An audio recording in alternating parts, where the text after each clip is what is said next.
জানুয়ারি 2024 কন্যা রাশির মিশ্র ফল। কেন? প্রথমত কন্যা রাশি ভালো অবস্থায় গিয়ে আবার মন্দ অবস্থায় ফিরে আসছে। আচার্য কুশ মুখার্জি অ্যাস্ট্রো প্রমিস নিউমোলজি সেন্টারের পক্ষ থেকে বলছি। বন্ধুরা, কন্যা রাশির অধিপতি গ্রহ বুধ। বুধের দুটি রাশি আপনারা জানেন, একটি মিথুন, আমরা অলরেডি বলেছি খুব ভালো যাবে। কন্যা রাশিরও ভালো যাবে, কিন্তু মন্দের দিক ব্যাপার রয়েছে। আমরা ভালো মন্দ সমস্তটাই তুলে ধরছি। জ্যোতিষশাস্ত্র কখনো কোনো রাশিকে খুশি করার জন্য, দুঃখী করার জন্য নয়, একদম সূক্ষ্ম থেকে সূক্ষ্মতর গাণিতিক বিচার বিশ্লেষণ করে সার সংক্ষেপে যে বিষয়গুলো আসছে সেগুলো আমরা আপনাদের সামনে তুলে ধরছি। আমরা যদি এখন বিচার বিশ্লেষণটা কিভাবে করছি সেইটুকু বলি, তাহলে আপনারা বুঝতে পারবেন। আমরা নক্ষত্র বিচার করছি, আমরা গ্রহেদের অবস্থান বিচার করছি, তাদের বন্ধুরা কে কোথায় রয়েছে তাদের অবস্থান বিচার বিশ্লেষণ করছি, শত্রুরা কোথায় রয়েছে টোটাল পর্যবেক্ষণ করে আমরা সারসংক্ষেপে রাশিফল আমরা প্রত্যেক মাসে দিচ্ছি, সপ্তাহে দিচ্ছি, দৈনিক দিচ্ছি, শর্ট ভিডিও আকারে প্রতিবিধান দিচ্ছি। অর্থাৎ আপনাদের জন্য সকাল 6:30 থেকে রাত পর্যন্ত আমরা 3-4টি ভিডিও প্রকাশ করি। প্রথমত সকাল 6:30টায় দৈনিক রাশিফল দিই, দ্বিতীয়ত ঠিক দুপুর 2টোয় আমরা বড় ভিডিও রাশিফল দিই, ট্রানজিট দিই, বড় যে সমস্ত বিষয়গুলো। আবার শর্ট আপনাদের যে সমস্যাগুলো আমরা আমাদেরকে এখানে লেখেন, ফোন করেন, হোয়াটসঅ্যাপ করেন, তার সমাধানের পথগুলো আমরা শর্ট ভিডিওতে দিয়ে দিই। যেমন কালকেই একজন বলছিলেন আমরা 2024-এ কীভাবে শনিদেবকে তুষ্ট করব। 2024-এ শনিদেবকে কিভাবে তুষ্ট করবেন আমাদের দেওয়া আছে, কালকে ভিডিও দেখে নেবেন অত্যন্ত সুন্দরভাবে। বুধ একটি রাশিতে বেশি দিন থাকে না, আপনারা জানেন, 18 দিন থাকে। এবার প্রশ্ন হচ্ছে, চন্দ্র তো আরও কম থাকে, 2.25 দিন। ভালোও করে মন্দও করে, কিন্তু ওয়েল বিগান ইজ হাফ ডান। যেদিন শুরুটা ভালো করে আপনার পথটা প্রশস্ত হয়। 18 দিন একটা not a matter of joke, অনেকটা বড় বিষয়। এবার কি ভালো কি মন্দ অবস্থান বলছি। প্রথমে ধনু রাশিতে রয়েছে, ডাইরেক্ট অবস্থায় রয়েছে রবির সঙ্গে, অর্থাৎ ভালো দিয়ে শুরু। যেই 1 জানুয়ারি ঢুকে যাচ্ছে, আপনারা জানুয়ারি মাসের নতুন বছরে পদার্পণ করছেন। কন্যা রাশির জাতক জাতিকারা বুধ বক্রী হয়ে রিট্রোকেট হয়ে বৃশ্চিকে ফেরত আসছে, শুক্রের সঙ্গে থাকছে, এটি মন্দ অবস্থা। বুধ শুক্র বন্ধু, কিন্তু বৃশ্চিকে আসছে, এটিও মন্দ নয়, বক্রী হয়ে যাচ্ছে, শুভ ফল প্রদান করতে পারছে না। আমি বারবার বলেছি, বক্রী গ্রহ অশুভ ফল দিতে পারে না বা দেয় না, কিন্তু শুভ ফল দিতে পারে না। আপনি নিজের গতিটাকে সম্মুখে ছুটছেন, দৌড়ছেন, অনেকভাবে সহজ সরলভাবে ছুটতে পারবেন, তাড়াতাড়ি পৌঁছাতে পারবেন। আপনাকে যদি রিভার্সভাবে যেতে বলে ছুটতে, পেছন দিক থেকে ছুটতে পারবেন, পারলে হোঁচট খেয়ে পড়ে ধরে যাবেন, দুর্ঘটনা ঘটবে। এখানেও তাই, তারা শুভ ফল দিতে পারে না, স্থিমিত হয়ে যায়। তখন তার প্রতিবিধানের জন্য বিভিন্ন পথ আমাদের করতে হয়।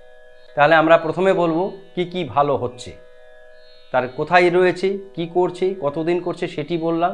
এবার জানুয়ারি মাসে ভালো কি করবে। শরীর মন ভালো থাকবে, ধন স্থান অতি শুভ, ভ্রাতা ভগ্নী শুভ, মা বাবা অশুভ, শিক্ষা সন্তান শুভ, গুপ্ত শত্রু হ্রাস পাবে, প্রেম বিবাহ দাম্পত্য অশুভ। কন্যা রাশির জাতক জাতিকাদের ক্ষেত্রে সমস্যা দেখা দেবে। যারা বিবাহিত জীবনে প্রবেশ করবেন তারা মাঙ্গলিক হলে মাঙ্গলিক দোষ কাটিয়ে নেবেন। দ্বাদশে শনি থাকলে দক্ষিণাকালী পুজো করবেন বা দক্ষিণাকালীর বীজ মন্ত্র করবেন বা কবচ পরিধান করবেন, যেটা আপনাদের পক্ষে সহজ হয়, সরল হয়। ভয়ঙ্কর কোনো দুরারোগ্য রোগ ব্যাধি ঘটবে না, ফ্যাকাল্ট কোনো অ্যাক্সিডেন্ট হবে না। ভাগ্য অতি শুভ, কর্ম শুভ, আয় অতি শুভ, সরকারি চাকরি পাওয়ার ক্ষেত্রে সম্ভাবনা অতি উজ্জ্বল। ব্যবসাদারদের জন্য সুসংবাদ রয়েছে কন্যা রাশি। মানসিক দুশ্চিন্তা বৃদ্ধি পাবে, এটি একটি সমস্যা। আপনাদের নেশাদ্রব্য ক্ষতির কারণ, হাত দিয়ে স্পর্শ করবেন না। নার্ভের সমস্যা হবে, কিডনিতে সমস্যা হবে, ফ্যাটি অ্যাসিড প্রবলেম হবে, ফ্যাটি লিভারের প্রবলেম হবে, গল ব্লাডারের প্রবলেম দেখা দেবে, ইন্টেস্টাইন ডিসঅর্ডার দেখা দেবে প্রচণ্ডভাবে। অভিজ্ঞ ডাক্তারের পরামর্শ গ্রহণ করবেন। আমরা সাধারণত যখন বিশেষত আমার দৃষ্টিভঙ্গিতে প্রত্যেকটার ভিউ আলাদা আলাদা। শারীরিক সমস্যার সমাধানের জন্য আমাদের বিজ্ঞান অনেক প্রযুক্তিভাবে অনেক এগিয়ে গেছে। অবৈজ্ঞানিক তথ্য প্রয়োগ করা উচিত নয় জ্যোতিষশাস্ত্রে। রোগ ব্যাধি ভালো করার জন্য জ্যোতিষশাস্ত্র নয়, রোগ ব্যাধি ভালো করার জন্য ডাক্তারি শাস্ত্র। অভিজ্ঞ ডাক্তারের পরামর্শ গ্রহণ করবেন।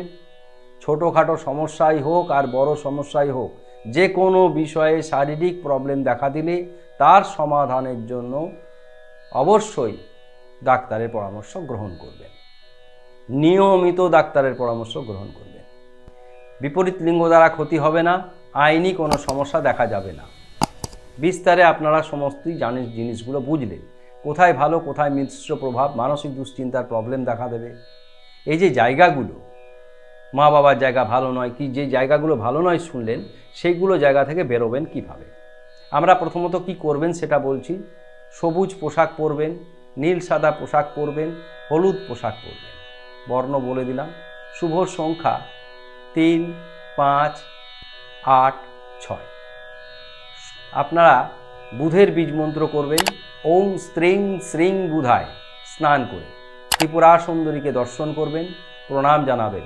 আমাদের স্ক্রিনে ত্রিপুরা সুন্দরী ছবি দেখতে পাবেন। তাহলে কি করবেন সেটা বলা হলো। সন্ধেবেলায় প্রত্যেক দিন তুলসী তলায়, শনি মন্দিরে যেখানে পারেন সেখানে সর্ষের তেলের প্রদীপ জেলে নীল সাদা পোশাক পরে শনিদেবের বীজ মন্ত্র করবেন ওং ঐং হ্রিং শ্রিং শনৈশ্চারায়। শনিদেব হচ্ছে 2024-এ বর্ষপতি গ্রহ।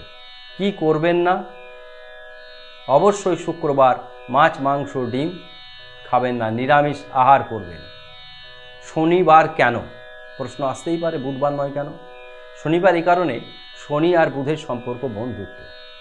বর্ষপতি খুশি হলেই আপনার রাষ্ট্রাধিপতি খুশি হবে।